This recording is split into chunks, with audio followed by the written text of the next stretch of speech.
folks. So, what on earth am I doing here with a tape measure against the wall and my toe pointing at the wall? Well, I am checking my ankle mobility. Right, so why does ankle mobility matter? Well, when we're riding our bikes, there are certain times when we want to be able to drop our heels and push our weight through the bottom bracket. And also being able to drop our heels is really important for when we want to pull manuals and control the bike. So it's a really useful thing to have access to that degree of mobility in our ankles. Right, so what kind of standards are we looking for here? So the gold standard in ankle mobility would be something like 12 centimeters away from the wall. That's what I've set up here. I've taken my shoes off so I can see if my heel lifts. If your heel has to lift to perform this test, then that means that you don't have that degree of mobility yet. So I'm going to then push my knee towards the wall. My heel didn't lift, that's great. I have access to that mobility. So if you don't pass the test at 12 centimeters, about 5 inches, then move forward a centimeter at a time, 11, 10, etc., until you are able to pass the test without lifting your heel. Perform that for both sides. You may find there's a difference between your left and right side. That's completely normal. Very few of us are perfectly symmetrical. Right. The great thing is as well is that one of the ways that we can develop ankle mobility is the test itself, but performing it for repetitions. So by performing 3 sets of 10 repetitions 2 or 3 times a week, where we take our knee to the wall and back again and cycling through that range of motion, we can over time improve our ankle mobility. Be patient, it won't happen overnight. It will take weeks, if not months. However, if you can take your ankles from, let's say, having less than 10 centimeters of ankle mobility, which isn't fantastic, and then take them to 10 and maybe beyond, then you'll notice that you may experience less knee pain. You'll also feel a bit more dynamic on the bike as well, and generally have a little bit more control over the bike with your lower body. So here's another look at the ankle mobility drill that you can do.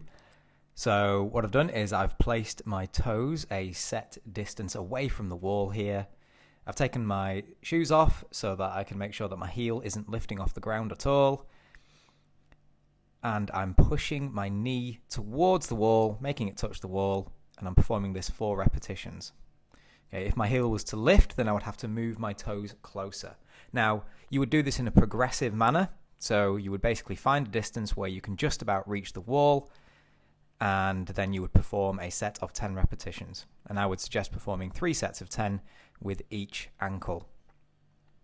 Over time, you should find that you're able to work further and further away from the wall, centimeter by centimeter, and getting in the necessary repetitions. It will take weeks to see a significant difference. However, it will have a great impact on your training in the gym if you're performing full body lifts like squats, and also have an impact on your riding and your ability to drop your heels on the bike. Okay, so here's another exercise that's going to help improve that mobility. So loading a stretch is a great way of improving mobility.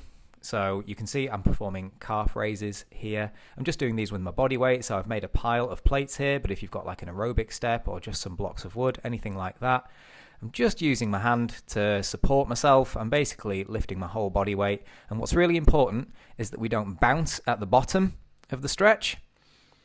You can see I'm performing these with a really deliberate, slow tempo.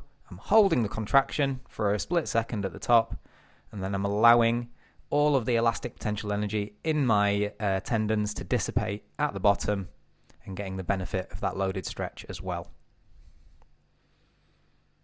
Okay, so here's another progression that you can work through. So a heel elevated squat. Now I'm using a 10 kilogram plate here, a bumper plate, but you can do anything like put small blocks of wood under your heels, books, or anything like that.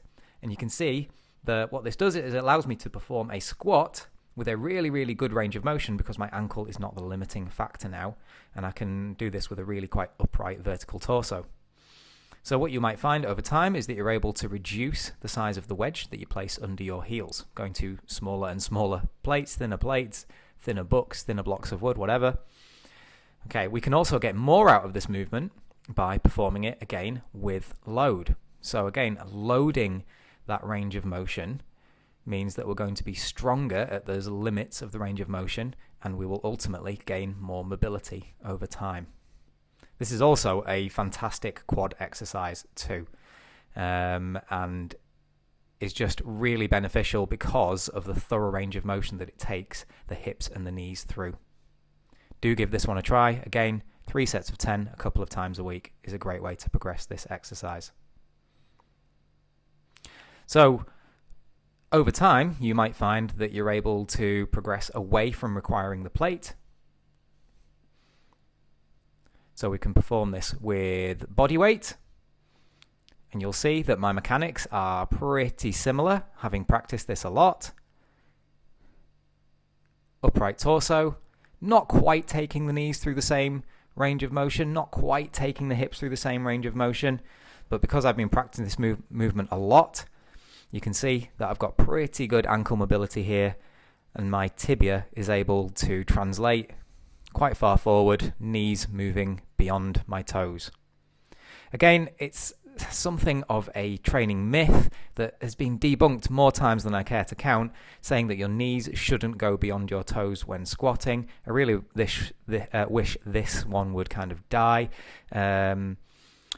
Although it does increase forces at the knee, stopping short of your knees going beyond your toes massively increases the torque at the hips and at the lower back as well. It is a perfectly natural movement, and your joints are quite happy to do it, especially if you follow a path of graded exposure, which means gradually exposing your tissues to these ranges of motion over time, like I suggest in this video.